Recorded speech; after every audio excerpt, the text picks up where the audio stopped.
Bien amigos, buen día tengan todos ustedes. Nuevamente aquí regresando a retomar nuestros cursos.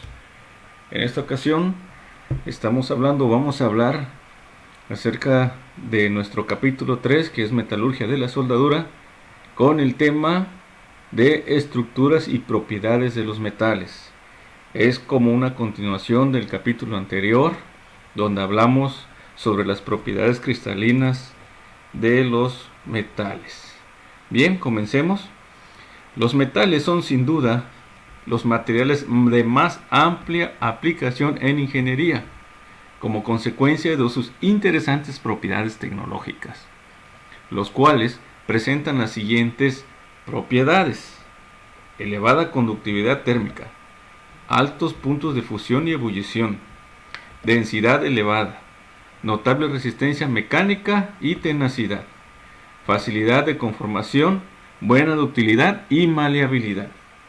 Aquí vemos rápidamente en esta imagen la versatilidad en la que se pueden manejar los metales, desde complejas estructuras hasta mecanismos pequeños de mecanismos de relojes. Inclusive aquí vemos los álabes de una turbina de gas. Podemos citar un ejemplo cuyas propiedades de este metal son muy característicos: el mercurio, el cual su punto de fusión es tan solo de menos 38.9 grados Celsius, por lo que se mantiene líquido a temperatura ambiente. El galio y el celcio funden a 30 grados Celsius y el rubidio lo hace a 38.8 grados Celsius aproximados. El sodio es muy blando a la temperatura ordinaria y puede cortarse fácilmente con un cuchillo, y el iridio es sumamente frágil. Una de las circunstancias más importantes de los metales son que a temperatura suficientemente baja son cristalinos en su estructura. Esto también, como ya lo vimos, favorece en cierta forma a el empalme electrónico que tienen sus átomos,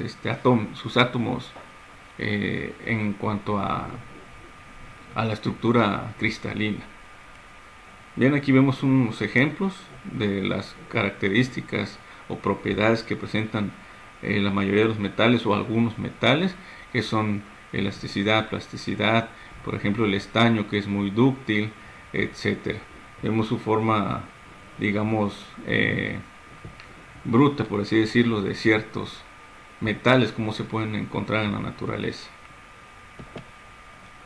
La naturaleza cristalina de los metales no es, en general, evidente. No solidifican generalmente en forma de grandes cristales, fácilmente identificables y con simetría exterior, sino como un agregado de pequeños cristales de forma muy irregular que reciben el nombre de granos, y que estos se encuentran sólidamente unidos a través de sus superficies de contacto llamados límites de grano. Importante definición: límites de grano. Estos granos son, por otra parte, de tan reducidas dimensiones que en general solo pueden reconocerse observándolos con un microscopio con varios cientos de aumentos. Bien amigos, aquí vemos una imagen, digamos, en varios aumentos de menos a más, de lo que sería una muestra, digamos, de una sección de un metal. Puede ser de un tubo, de una estructura, un IPR, una villeta. En este caso, aquí vemos la sección del metal que se está analizando con poco aumento. Vemos prácticamente el metal, la superficie del metal, como se vería prácticamente con la vista. Y después de varios aumentos con microscopios, vemos cómo va aumentando la vista, la sección del material, del metal a analizar, hasta que tenemos este aumento, donde vemos que se ven como escamas. Aquí se ve claramente estas líneas blancas, que son los llamados límites de grano o fronteras de grano. Y lo que está en negro Eso ya vemos que es lo que se le conoce como grano. Aquí vemos otro ejemplo ilustrativo de lo que es una frontera de grano o límites de grano, y todo esto en su totalidad forma una sola parte que se le conoce como grano, suponiendo o dando a entender que cada grano está formado por estructuras atómicas de ese metal, por redes cristalinas, ya sea cúbicas centradas en el cuerpo, cúbicas centradas en las caras, hexagonal, etcétera, que van a su vez formando este grano, ¿sí? Y se van acercando al límite de grano, ¿sí? Precisamente esa es la frontera de cada grano en la composición atómica de un metal. Eso es importante comprenderlo, entenderlo muy bien, porque más adelante que veamos a detalle lo que es nuestro curso sobre mantenimiento industrial, cuando estemos hablando sobre hornos de pirólisis que maneja tubería en su interior, serpentines que son hechos con materiales metales para soportar alta temperatura a fuego directo, por ejemplo el HK40, algunos tipos de inoxidable 347, etcétera, tienen todos un límite o un número de horas para operar. Cuando llega casi al límite de horas de operación, se le mandan a hacer precisamente en algunas partes de esos tubos lo que se le conoce como réplicas metalográficas, el cual a través de estas réplicas metalográficas o análisis una sección de la tubería del serpentín, podemos observar este tipo de esquemas, y ya por algunas normas o características que presentan ciertos metales que fueron diseñados para trabajar a fuego directo, físicamente presentan algunos granos ya específicos, y con eso se toman las decisiones de que si ese serpentín, después de tantas horas de operación, debe o no sustituirse. El conjunto de procedimientos utilizados para la preparación y observación de muestras metálicas constituye la metalografía, instrumento poderoso para lograr un buen conocimiento de los metales. La metalografía y sus tres tipos de análisis son los siguientes. El reconocimiento a simple vista permite apreciar los rasgos más sobresalientes del material, una macroestructura. Aquí vemos el ejemplo de dos uniones de dos metales unidos con soldadura. Vemos claramente que al aplicarle la soldadura, la fusión, cambia de color lo que es el metal base. Esta zona es mejor conocida como la zona SAT o la zona térmicamente afectada por el calor. Aquí vemos a simple vista una macroestructura que esta zona del metal ha tenido un cambio en su estructura molecular del metal. Aquí vemos otro ejemplo. Este es el cordón de soldadura y la zona afectada por el calor, cómo ha cambiado de color, dando a entender que en su estructura molecular de este metal ha tenido algunos cambios.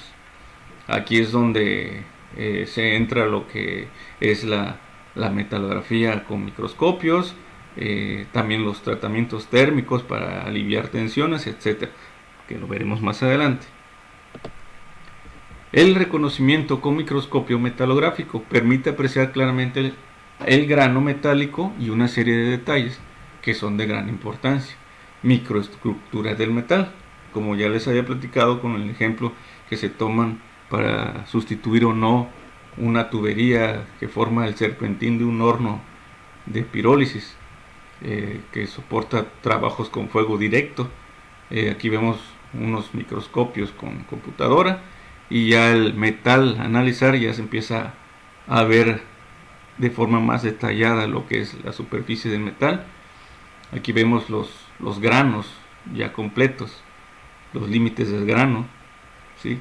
de este metal analizar con el microscopio, y de ahí pues tomar decisiones, ¿verdad? Para cambiar o no el material a analizar. También se puede recurrir al uso de rayos X que informan sobre la posición de los átomos en los cristales, que se le conoce como estructura fina. Bien, entonces se afirma que las propiedades de los metales dependen de su estructura y las aplicaciones de los metales dependen de sus propiedades. Como podemos ver en este pequeño esquema, la estructura del metal nos indica qué propiedades va a tener el metal y a su vez las propiedades nos va a indicar en qué aplicaciones se puede utilizar este metal. En el capítulo que sigue vamos a hablar rápidamente sobre aleaciones, cómo se alean o qué propiedad tiene un metal al alinearse con otro para poder así formar un incoloy, un acero monel, un acero hasteloy, un acero un acero al carbón con molibdeno, un inoxidable, austenítico, ferrítico, etc. Bien, este es el capítulo sobre estructuras y propiedades de los metales. Fue de forma rápida y comprensible, considero. Así que comentando esto, retomando esta definición, que la estructura del metal nos indica su propiedad. Recordemos que cuando vimos el tema de redes cristalinas, cuando la estructura de la red cristalina nos indicaba ya sea que fuera una red cristalina cúbica centrada en el centro o cúbica centrada en las caras, nos daban sus propiedades de que el metal iba a ser o más dúctil o menos dúctil según el tipo de red cristalina o su estructura cristalina.